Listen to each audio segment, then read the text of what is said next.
Hello, everybody. It is Thursday, the 6th of August, and I want to make a video about the rampant hypocrisy that is in both the Eastern tradition and most certainly in the Christian church. Full-on hypocrites. And really coming back to the truth that Jesus taught, which is the truth we must know. And by knowing means experiencing it as a reality.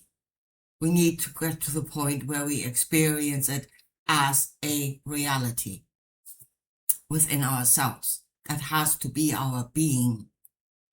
And until it is our being, nothing else will happen, because it is out of our being that we create reality. So the being it needs to come first for the other thing to manifest. Which is again why we should not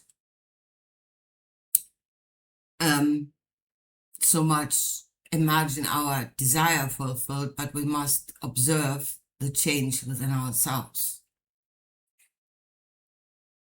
Anyway, but that's actually not what I wanted to talk about today. What set me off this morning, and I'm really talking from a certain amount of anger. For some reason, this Eastern tradition saying came into my head about enlightenment. You know what they're saying about enlightenment. Before enlightenment, carry water and chop wood. After enlightenment, carry water and chop wood. Therefore saying that there is actually not going to be any change, or that enlightenment does not create a change in this world. But it is from another realm and is totally detached from physical reality. Well, first of all, I don't know, I think it is a Buddhist saying. So first of all, that saying actually makes a huge assumption, a really huge assumption. And that is the assumption that you have water, that you have a bucket that is fit for purpose, that you have an axe, and that you can actually lay your hand on firewood. Which for many in this world increasingly is a huge assumption. That you have all these things to start with.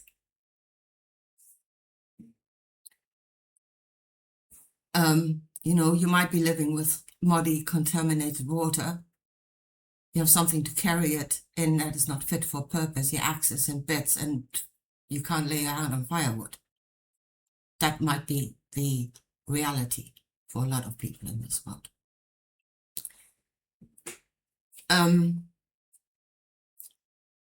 So where does this assumption come from? It comes out of their experience.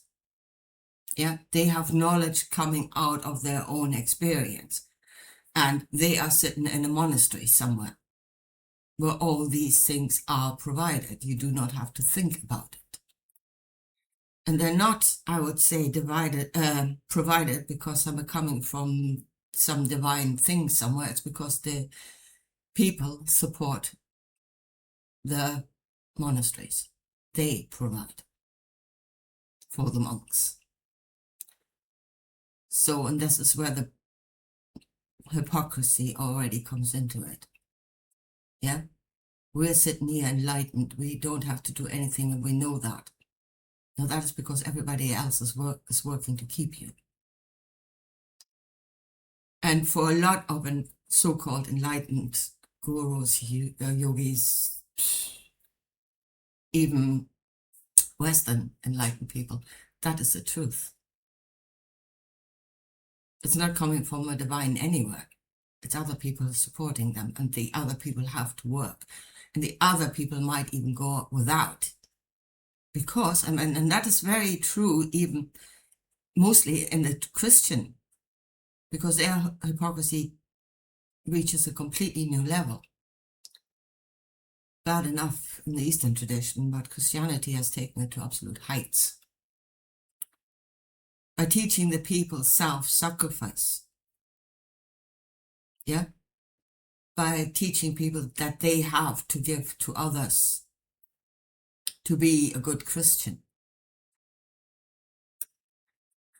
And, well, then if the church is the one that can get you to heaven, then you give to the church. That is how they get their stuff. There's nothing divine about it. There's nothing supernatural about it. It's a system, a physical system that has been built that will sustain them.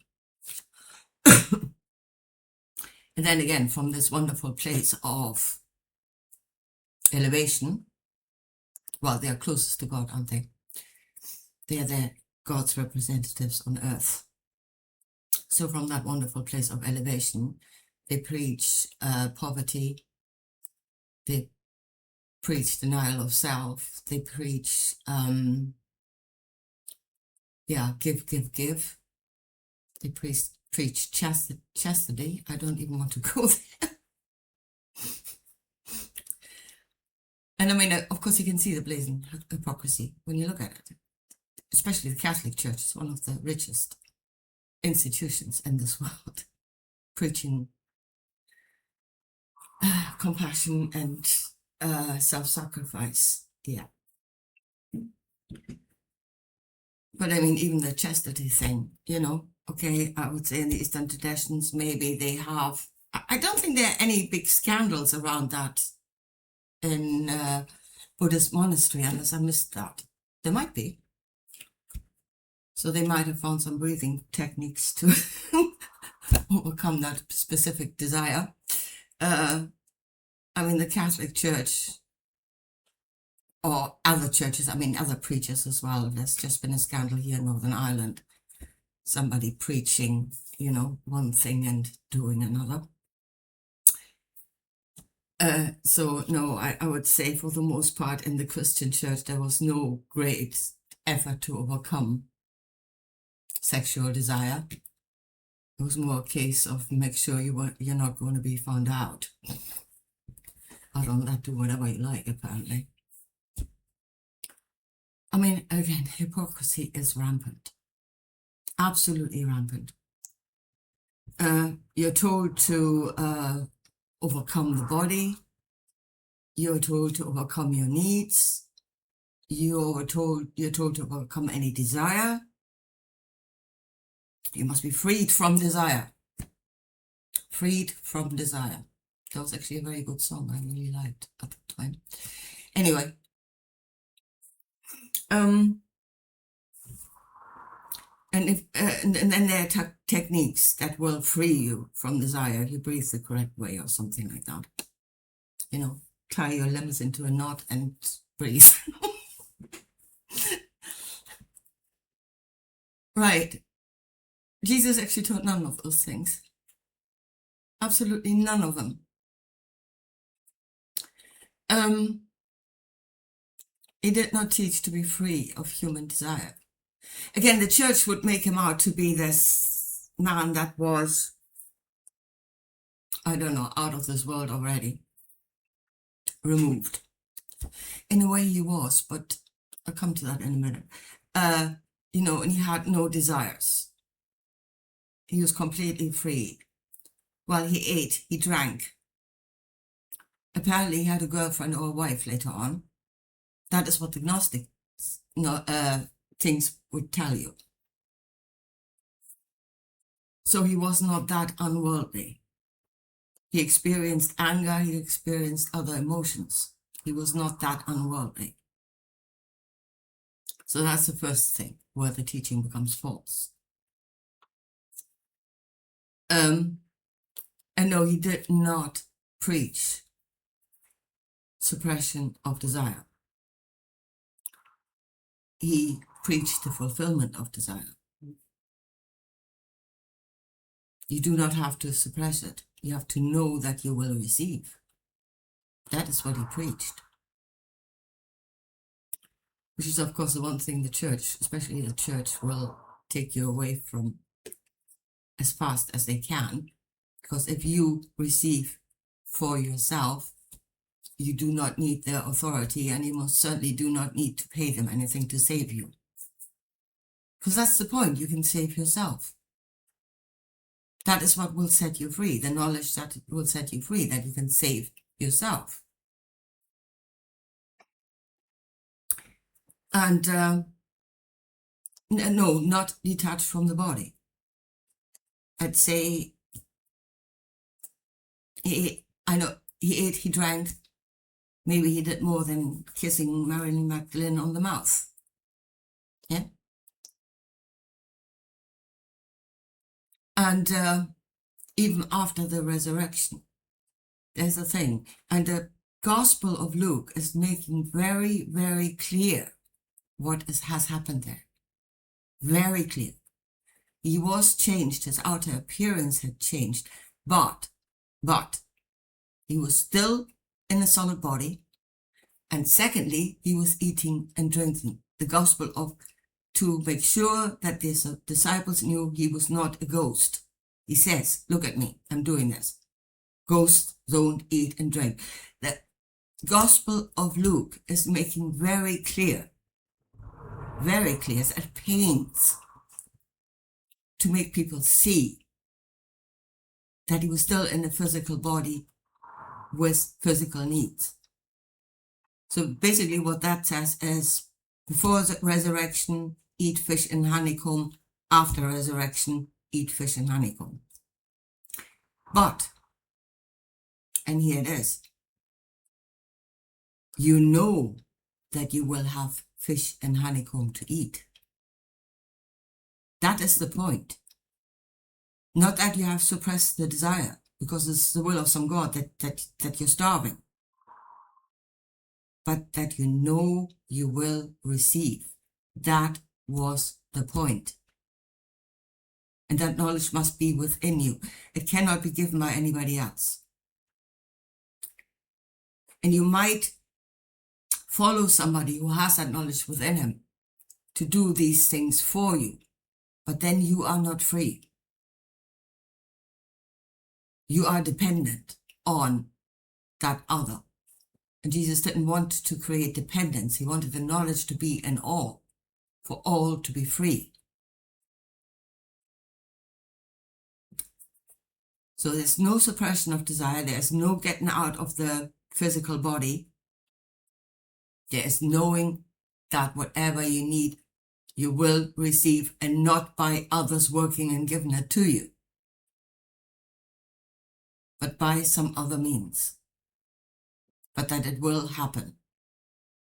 Don't worry about the next day. You're going out, don't take an extra coat, don't take extra sandals, don't take anything, which would require an awful lot of faith. But that is the depth of knowledge. And it is knowledge. It has to become knowledge. It has to become you. It has to become your reality. Once it's inside, it will come outside. So when I say Jesus was kind of detached from this world, kind of, not completely. There was no fear in him. There was no anxiety in him because of that knowledge. Yeah? Because he knew with absolute certainty that whatsoever he asked for would be provided, which he said we should all know. And, but, so for himself, if he would say, he would actually not have to do anything because he himself is provided for. Yeah. But he went out, he preached. There was actually no need for that, really. But he did it out of his own free will to teach others, to share his knowledge. And if he felt no more anxiety or fear within himself, standing on that rock of knowledge, that is the rock, by the way, that is the true rock of what he has preached. Know that you have received it.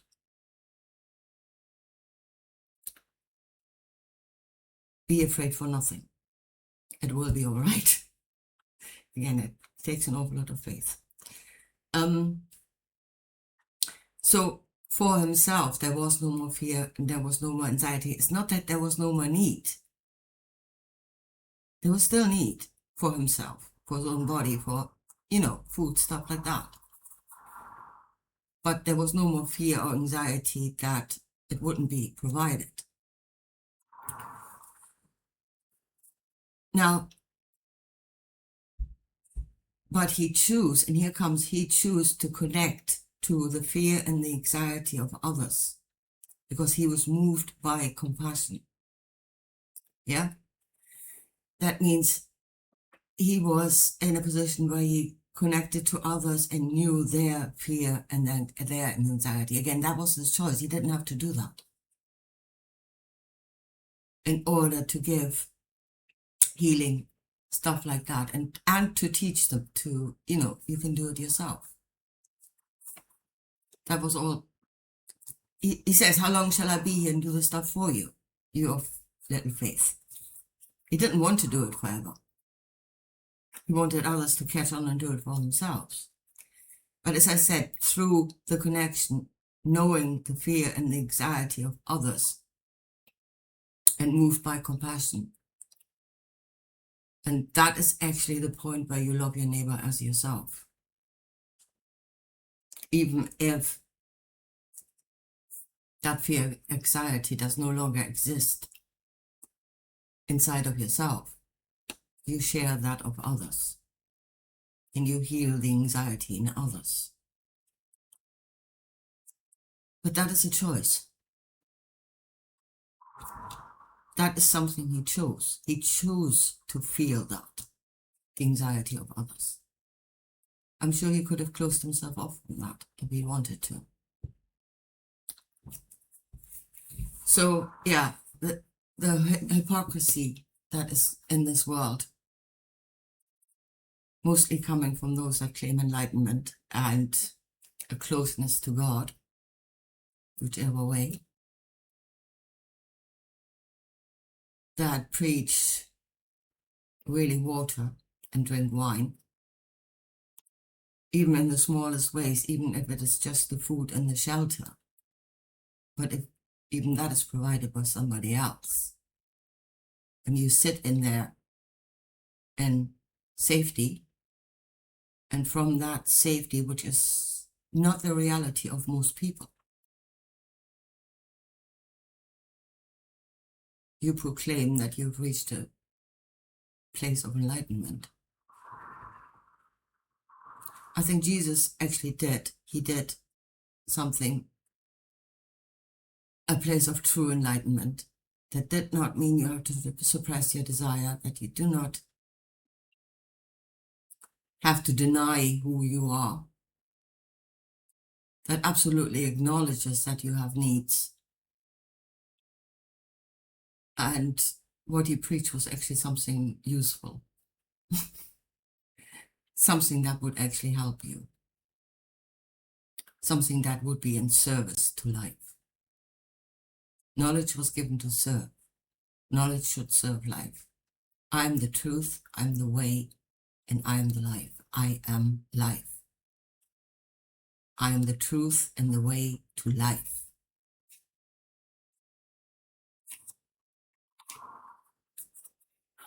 Not by suppressing anything.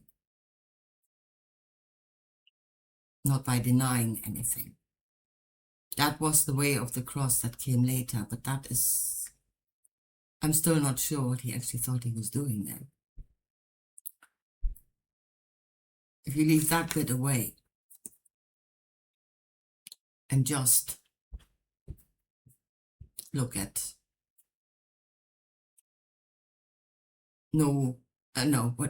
whatsoever you ask for in prayer, believe that you have received it and it will be yours. Be at the outcome already. Know that you have received it. That will get rid of fear and anxiety if you can get into that state. And I would say that is a state of true enlightenment, as preached by Jesus. And there's no judgment of being human. Human will receive. You don't have to deny yourself. You don't have to suppress or breathe your desires out of existence. Just know that you will be given. And I say that is a change that has to occur. That knowledge has to rise within yourself. That is the knowledge, that is the seed that you need to grow within yourself, that knowledge that you will be given. And at the moment, because there is so many teachings in the world taught by hypocrites that have programmed you in a completely different way. That program you have to overcome. That is the devil's lie that you have to overcome. I'm working on it. It is actually extremely hard work because you keep slipping back into the old pattern of thinking. And it is work. You have to work on yourself. Nothing else. You have to work on yourself to get there. So I shall get back to my work, and I talk to you again soon. Bye.